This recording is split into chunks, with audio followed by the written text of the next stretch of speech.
नमस्कार। आज बात करते हैं उन अधिकारों की जो भारतीय संविधान हम सबको देता है। ये सिर्फ कुछ नियम कानून नहीं है, ये एक ऐसा कवच है जो हमारी आज़ादी और हमारे सम्मान की रक्षा करता है। चलिए, आज इन्हीं मौलिक अधिकारों को बहुत आसान भाषा में समझते हैं। जरा सोचिए, एक इतने बड़े शक्तिशाली देश में सरकार के सामने एक आम नागरिक की सबसे बड़ी ढाल क्या हो सकती है? इसी सवाल के जवाब में हमारे लोकतंत्र और हमारी व्यक्तिगत स्वतंत्रता की आत्मा बसती है। तो आज हम क्या-क्या जानने वाले हैं? सबसे पहले, ये अधिकार हैं क्या और क्यों इतने जरूरी हैं? फिर देखेंगे कि ये कुल 6 अधिकार कौन-कौन से हैं। समानता और स्वतंत्रता के वादे को समझेंगे और आखिर में बात करेंगे संविधान की आत्मा यानी आर्टिकल 32 की। चलिए, शुरू करते हैं। सबसे पहले तो यही समझते हैं कि इन अधिकारों को मौलिक या फंडामेंटल आखिर कहाँ क्यों जाता है। इनमें ऐसा क्या खास है? तो देखिए, मौलिक अधिकार का मतलब है वो बुनियादी मानवाधिकार जो संविधान हर नागरिक को देता है ताकि उसका पूरी तरह से विकास हो सके। मतलब दिमागी तौर पर, नैतिक तौर पर और आध्यात्मिक तौर पर भी। ये सिर्फ कुछ नियम नहीं है, ये वो जमीन है जिस पर एक बेहतर इंसान और समाज खड़ा होता है। अच्छा, तो सवाल ये है कि ये अधिकार इतने ताकतवर क्यों हैं? देखिए, इसकी 3 बड़ी वजह हैं। पहली, ये सीधे संविधान से आते हैं, जो देश का सबसे बड़ा कानून है। दूसरा, ये जस्टिशिएबल हैं, यानी अगर कोई इन्हें छीनने की कोशिश करे तो आप सीधे कोर्ट का दरवाजा खटखटा सकते हैं। और तीसरा, ये हमें सरकार की मनमानी से बचाते हैं। और हाँ, ये आइडिया कहीं आसमान से नहीं टपका। हमारे संविधान बनाने वालों ने दुनिया के दूसरे संविधानों से भी प्रेरणा ली, खासकर अमेरिका के बिल ऑफ राइट्स से। इसीलिए भारतीय संविधान के पार्ट 3 में आर्टिकल 12 से 35 तक इन्हीं अधिकारों के बारे में विस्तार से बताया गया है। तो चलिए, अब एक नजर डालते हैं कि ये 6 अधिकार आखिर हैं कौन-कौन से। यहाँ एक बहुत ही दिलचस्प बात है। पहले संपत्ति का अधिकार यानी राइट टू प्रॉपर्टी भी एक मौलिक अधिकार हुआ करता था, लेकिन 1978 में 44th संशोधन के बाद इसे एक कानूनी अधिकार बना दिया गया। अब फर्क क्या है? फर्क ये है कि कानूनी अधिकार भी जरूरी हैं, पर उसे मौलिक अधिकार जितनी मजबूत संवैधानिक सुरक्षा नहीं मिलती। तो कुल मिलाकर ये है हमारे संविधान के वो 6 मजबूत स्तंभ: समानता का अधिकार, स्वतंत्रता का अधिकार, शोषण के खिलाफ अधिकार, धार्मिक स्वतंत्रता का अधिकार, सांस्कृतिक और शैक्षिक अधिकार और आखिर में संवैधानिक उपचारों का अधिकार। हर एक हमारी आजादी की इमारत का एक जरूरी हिस्सा है। चलिए, अब इनमें से 2 सबसे बुनियादी अधिकारों को थोड़ा और करीब से समझते हैं: समानता और स्वतंत्रता।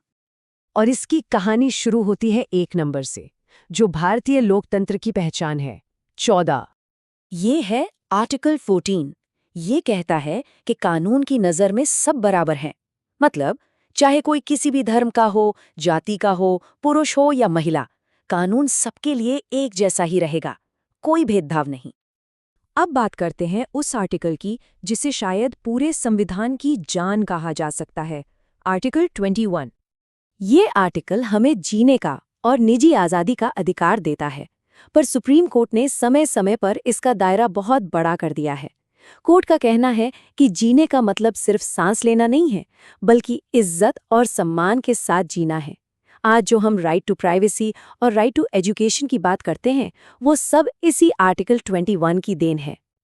अब जीने के अधिकार के साथ साथ सम्मान और अपनी आस्था को मानने का अधिकार भी जुड़ा है।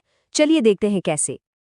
तो देखिए, संविधान हमें और भी कई तरह की सुरक्षा देता है, जैसे शोषण के खिलाफ अधिकार, जो इंसानी तस्करी या बच्चों से खतरनाक काम करवाने पर रोक लगाता है। फिर है धर्म की स्वतंत्रता का अधिकार, जो हर किसी को अपना धर्म मानने, उसका पालन करने की पूरी आज़ादी देता है। और हाँ, सांस्कृतिक और शैक्षिक अधिकार भी हैं, जो खासकर अल्पसंख्यकों को अपनी भाषा, अपनी संस्कृति बचाने और अपने एजुकेशनल इंस्टीट्यूट चलाने का हक देते हैं। और अब हम पहुंचते हैं उस चाबी पर जो इन सारे अधिकारों के ताले खोलती है, वो चीज़ जो इन सब गारंटियों को असलियत में बदलती है। संविधान के निर्माता डॉक्टर B.R. अम्बेडकर ने इसे संविधान का हृदय और आत्मा कहा था।